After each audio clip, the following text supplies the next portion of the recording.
I'm Lou Malig. I am a campaigner, researcher, trade analyst. I work with Global Forest Coalition. I have been following trade negotiations. I am an analyst on trade, maybe almost 14 years. And for us who have been following trade negotiations, it is surprising to see that the climate change negotiations are very similar to trade negotiations because they are very similar in the following of the logic of capital. And I have worked a lot with small farmers in Asia, and my focus in my work now is climate change and agriculture. Muchas gracias, Mary. Si nos puedes compartir tu información. So I'm here to talk about the carbon markets and climate smart agriculture. But first, let me do a little introduction on carbon markets. So as I was saying, my experience and my expertise is actually on trade. But it's very surprising and very discouraging that when you look closely at the climate change negotiations, that the negotiations are more about trade and the markets and capital and how corporations can make money out of nature rather than finding real solutions to the climate crisis. So carbon markets is the best example for this logic to show that really the rights of nature are constantly, systematically being violated in the climate change negotiations because of this whole belief that they can solve the climate crisis by throwing money at it and by making money out of it. So carbon markets, basically, the first point that I want to make, you can see this. It's a very simple picture, but it says a lot of things. No? So this was taken by a colleague of ours from the Critical Information Collective, and basically this shows you that nature is private property. So in carbon markets, that is the first principle, that it creates new property rights over nature. So it privatizes the functions of nature, it privatizes nature itself, it commodifies nature. So you can then trade it, price it, sell it, and this violates the rights of nature clearly, because this goes against what nature is all about. Nature is not something we own. Nature, we are part of nature. So that is the first violation, that it creates this new system of property rights. The next is that carbon markets is basically a mechanism to cheat, no? Basically because they believe that, okay, the system of carbon markets is basically, if I have to cut emissions, I am required to cut emissions by 80%. But instead of cutting those emissions at source, in my own country, in my own borders, what I'm going to do is I'm going to go to a poor country and I'm going to say, hey, I'm going to give you some money. You go plant some trees. Maybe it's a plantation. Maybe it's not even a real forest. But I will give you some money. That's going to earn me some credits, and then that's going to allow me to keep polluting. So this is basically, you're cheating nature, right? So because in reality, where does the pollution go? It still goes to nature. So it's all about pretending to do something, but actually you're just trying to make money. So this is basically a very simple way to look at it, no? So instead of cutting your emissions, what you do is you increase your emissions, and then you pretend to cut emissions by doing offset projects. No? So you make plantations, you plant some trees, you buy credits. So it's really a way that it's a logic that defies logic, you know? So it doesn't make sense, really, actually, because you're not really making emissions. That's the point. And then, of course, basically it also means that if you have money, you are allowed to pollute. So a very good way to just visualize this is that imagine a person being able to get, having a permit to harm another person. So I will give you a permit and you can go ahead and harm that person because you've been able to earn that offset credit. It's the same because you have a permit and you have the right to harm nature.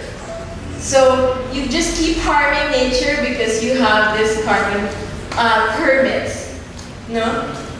And the last point I wanted to make about carbon markets is that it is determined by the market. So it's highly speculative. The prices go up, prices go down, and it's all about, it's putting a price on something that you don't have, that shouldn't have a price. No, it's not the right way of valuing nature. So, for example, in the emissions trading system of the European Union, we know that the prices went from $30 and it dropped down to $3. So it didn't become profitable. You know, so it's all about the volatility of the market and financial speculation and subjecting nature to this speculation and to the volatility of the market.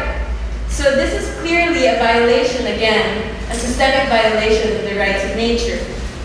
So I'm going to go, in that context of carbon markets, I'm going to introduce this topic. I know that maybe many of you have already heard of this, but this is called climate smart agriculture. Don't be fooled by the name because maybe it sounds a little nice, but in reality it's a new mechanism for creating carbon markets for soil, for agriculture. So you've heard of RED, which will be discussed actually later, which is a creating a market for forest. And then you've heard of blue carbon, maybe if some of you have heard of that, which is also part of the green economy proposal, which is creation of markets for mangroves, for the seas. So, and then of course you have biodiversity offsets. But this one is new because this is in relation to agriculture. And agriculture, in fact, as an entire sector, is not yet in the negotiations. There is only a work program to include it in the negotiations. So this is a big proposal, a big new proposal to include agriculture into the logic of carbon markets in the climate negotiations. So let me take a minute to explain what is actually climate smart agriculture. So it is something that the World Bank and all these and the FAO and many other corporations have come up with to say that, okay, the logic is that industrial agriculture is causing a lot of emissions, and therefore they should cut emissions in agriculture. Second is that that they need to address that climate change is impacting the productivity of farmers. So, you know, because of drought, because of floods. So this destroys crops. So they want to address that, and then of course, and they say that hunger is growing, and therefore hunger needs to be addressed by producing more food. So with these three tenets, they basically have justified, this is the rationale for climate-smart agriculture. And it basically means that it will increase productivity, strengthen resilience to climate change, and reduce agriculture's contribution to climate change by decreasing greenhouse gas emissions and increasing soil carbon storage. And they use this new term called sustainable intensification. I honestly don't know what that means because you don't usually put the two words together, sustainable and intensification. But this is apparently a new term. So sustainable intensification, to quote, seeks to increase yield per unit of land to meet today's needs without exceeding current resources or reducing the resources needed for the future. So, just to break that down, it basically means they will grow more food with crops that are resilient to drought, to flood, to typhoon, on less land. Now, I'm speaking after Sylvia, so maybe you can imagine that the crops that they're imagining that can do this are not real. They are not organic. They are not from nature. They will be genetically modified organisms that they will use. So this is the whole reasoning that they will say, see, it's better to use this GMO seeds because it's going to be able to produce more food on less land, and it's going to have more carbon storage, less pollution, less emissions. So you've heard of all these new seeds, right, called the no-till seeds of Monsanto and Syngenta. So this is all basically a technological, if you don't hear it when you hear the definition, but in reality, that is what climate-smart agriculture is about. And most importantly, climate-smart agriculture is about incentivizing using carbon accounting to determine agricultural policy. So it's one of the aims of climate-smart agriculture is to create a carbon market for soil in the same way that RED has created a carbon market for forests. So what I just wanted to explain here is that the logic of markets, of climate smart, of carbon markets, of trade, of capital, the logic of it's not the logic of nature and of peasants and of indigenous peoples and of communities, because agriculture is a way of life from the perspective of small farmers and communities. Agriculture is a way of life. So this is a peasant community with their families in Indonesia. But in markets, agriculture is a way of commodification, of markets, of exporting products, of creating cash crops. So it's really a divide between those two. And again, the principles of food sovereignty are violated also because it really goes against. So just to give a few examples, one of the pillars of food sovereignty is that it focuses food for people. But in markets, agriculture focuses on feeding the market, so supplying what the market needs.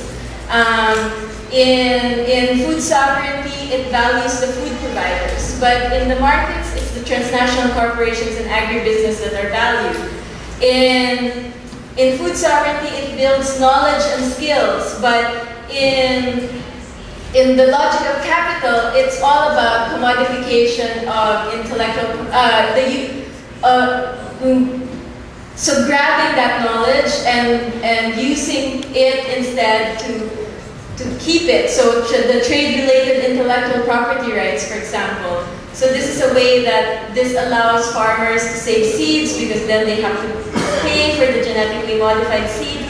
And lastly, food sovereignty is all about working with nature. Agroecology is about respecting nature, having a relationship with nature, So having a kind of agriculture that really values nature and works with nature, and you are part of nature.